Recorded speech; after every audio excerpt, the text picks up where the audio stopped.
సమాజంలో మహిళలు ఎదుర్కొంటున్నటువంటి సమస్యలు చెప్పలేనివి. అయితే ఈనాడు మహిళా సాధికారత కోసం ప్రభుత్వాలు పనిచేస్తున్న తీరు చాలా అమోఘమని చెప్పవచ్చు. అందుకోసమని ప్రత్యేకంగా ఉన్నటువంటిది మహిళా కమిషన్.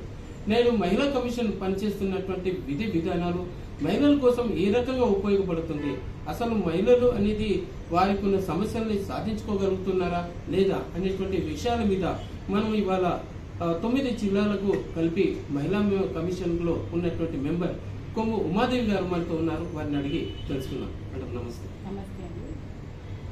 మేడం, ఇప్పుడు మహిళల సాధికారత కోసం ప్రభుత్వాలు కృషి చేస్తున్నాయి. మహిళలు అనేక రకాల సమస్యలను ఎదుర్కొంటున్నారు.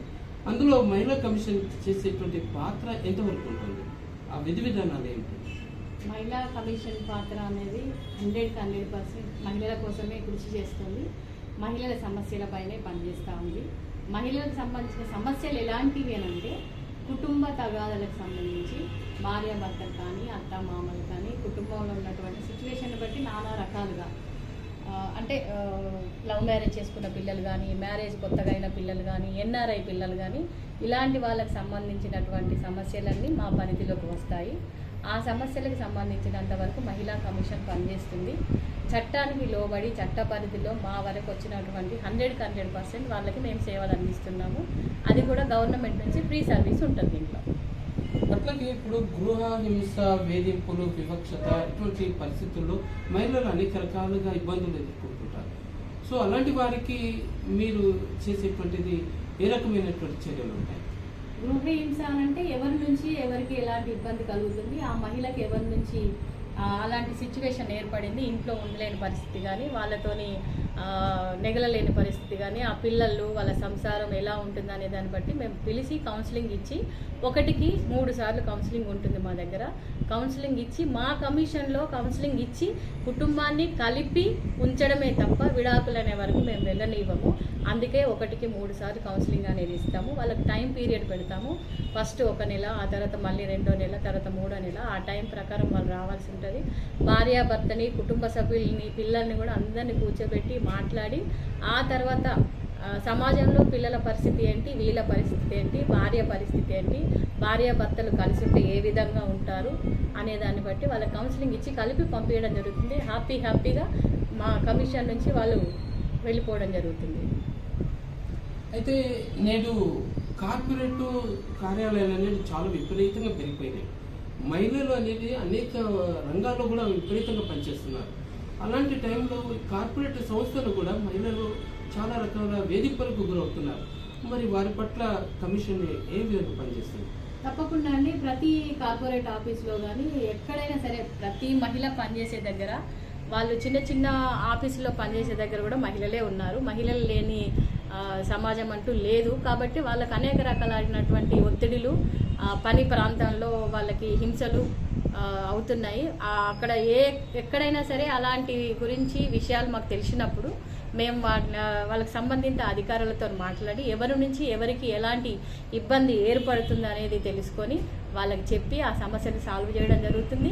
అదేవిధంగా కార్పొరేట్ ఆఫీసుల్లో అని మీరు ఒక ప్రశ్న వేశారు. కార్పొరేట్ ఆఫీసులో ప్రతి కంపెనీలో ఎక్కడైనా సరే ఒక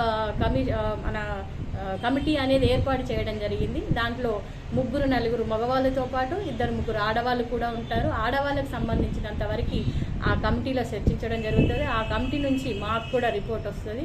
మా దగ్గర నుంచి మేము ఎలాంటి చర్యలు తీసుకోవాలో సంబంధిత అధికారులకు చెప్పడం జరుగుతుంది. మా దగ్గరికి పిలిపించుకొని ఆ సమస్య ఎక్కడ స్టార్ట్ అయింది, ఎక్కడ ఎండ్ అవ్వాలనేది కూడా మేము పరిష్కరించడం జరుగుతుంది. ఇప్పుడు మహిళల కోసం ఇన్ని రకాలుగా సేవలు అందిస్తూ ఉన్నారు. ఒక అవతల వర్గానికి నష్టం జరుగుతుంది, ఒక వర్గానికి మేలు జరుగుతుంది. సో అలాంటి సందర్భాల్లో మీకు జరిగేటువంటి నష్టం కూడా కొంతపాటిగా ఉంటుంది. మరి మీరు ఏ రకమైనటువంటి రక్షణ చర్యలు మీకు ఉంటాయి? మాకంటూ గవర్నమెంట్ నుంచి పోలీస్ ప్రొటెక్షన్తోనే ఉంటుంది. మాది మాది చట్ట ప్రకారమే వస్తుంది. మాది కూడా ఇక్కడ కమిషన్ అంటేనే గవర్నమెంట్ పరిధిలో మేము పనిచేయాలి. గవర్నమెంట్ మేము కూడా మాకున్నటువంటి సమస్యల్ని గవర్నమెంట్కి సజెషన్ చేయొచ్చు, లేదంటే చట్టాల్లో మార్పు తీసుకురావడానికి కూడా మేము సజెషన్ చేయొచ్చు. కాబట్టి మాకున్నటువంటి అధికారాలను బట్టి మాకు అక్కడ డిస్టిక్లకు వెళ్ళినప్పుడు ఎక్కడైనా ప్రతి దాంట్లో అందరికీ నచ్చాలని లేదు, చెప్పింది ఒకరు వింటారు, ఒకరు వినరు, ఒకరికి నష్టం జరిగింది అని భావిస్తారు. అలాంటప్పుడు మా మీద దాడులకి మమ్మల్ని కోపం చేయడం, తిట్టడం, కొట్టడానికి రావడం కూడా జరుగుతుంది. అక్కడ ఉన్నటువంటి స్థానిక పోలీసులు మాకు ప్రొటెక్షన్ ఇస్తారు. కలెక్టర్ గారు, ఎస్పీ గారు మాకు అండదండలుగా ఉంటారు. గవర్నమెంట్ మాకు ప్రొటెక్షన్ ఇస్తుంది. దాంతో మాకు ఎలాంటి ఇబ్బంది లేకుండా మేము వెళ్ళడం రావడం జరుగుతుంది. Yes madam. అయితే ఇప్పటికీ మీరు 9 జిల్లాలకు మెంబర్గా ఉండి వారి యొక్క సమస్యల్ని క్లియర్ చేస్తూ ఉన్నారు.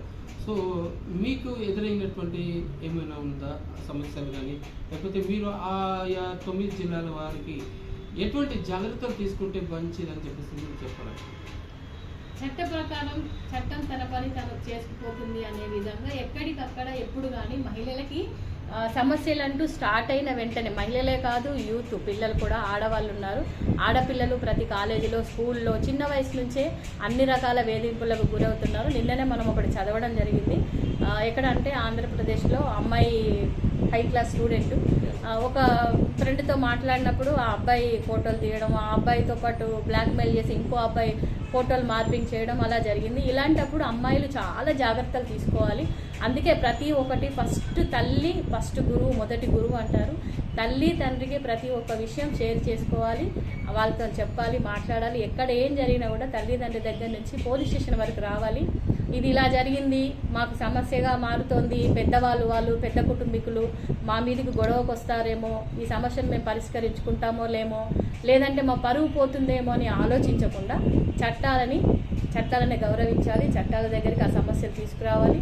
ఆ సమస్య పరిష్కరించుకునే దిశగా చట్టాన్ని ఉపయోగించుకోవాలని ప్రతి ఒక్కరికి మేము తెలియజేస్తున్నాము. ఇప్పుడు అందరికి కూడా అన్నీ తెలిసింది, కమిషన్ అంటూ ఉంది.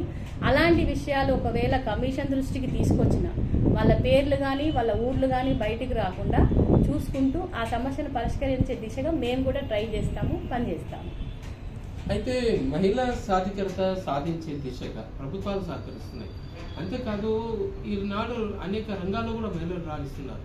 సో ఇంకా వివక్షత ఇలాంటిది అనేది దూరం పోవాలంటే మీరు నేటి సమాజంలో మహిళలకు ఇచ్చేటువంటి ఒక సందేశం ఏంటి? మహిళలకి సందేశం అంటూ ఏమి ఇవ్వాలి అని అంటే, జనాల్లో చైతన్యం ఎలా అయితే వస్తుందో మహిళల్లో కూడా చైతన్యం రావాలి. ఇంటికే పరిమితం, కుటుంబం నాది, నా పిల్లలు, ఓకే, ఇంటిని చూసుకోవాలి, పిల్లల్ని చూసుకోవాలి, ఇంట్లో ఉన్న పెద్దవాళ్ళని చూసుకోవాలి. సమాజంలో ఆడవాళ్ళ మీద జరుగుతున్నటువంటి వివక్షలను కూడా ఎదిరించడానికి ముందుకు రావాలి. తన వంతు కృషి తాను తప్పకుండా చేయాలి. గవర్నమెంట్ ఇస్తున్నటువంటి ఈ మహిళా సాధికారతను పొందుకుంటూ, అలాగే ఇంకా ముందు ప్రతి ఒక్క మహిళ తన కాళ్ళ మీద తను నిలబడుతూ మంచి అవగాహనతోని బయటికి వచ్చి మరొక మహిళకి సహాయం చేసే దిశగా రావాలని నేను కోరుకుంటున్నాను. ఇది సంగతి. దేశంలోనే మహిళలకు అత్యధికంగా ప్రాధాన్యతనిస్తున్నాం. వాటి కోసం అహర్నిశలు కృషి చేస్తున్న కేంద్ర రాష్ట్ర ప్రభుత్వాలు ఈరోజు ఘనంగా పనిచేస్తున్నాయి. అందులో భాగంగానే ఈరోజు మన తెలంగాణలో ఉన్నటువంటి మహిళా కమిషన్ ఒక పద్ధతి ప్రకారంగా ముందుకెళ్తూ మహిళల సాధికారత కోసం కృషి చేస్తుంది. సో ఇవాల్టి ఈ విషయంతో మనం ఈరోజు మనతో ఉమాదేవి గారితో అనేక విషయాలు చర్చించాం. మరొక వీడియోతో మళ్ళీ మీ ముందుకు వస్తాను. నమస్తే.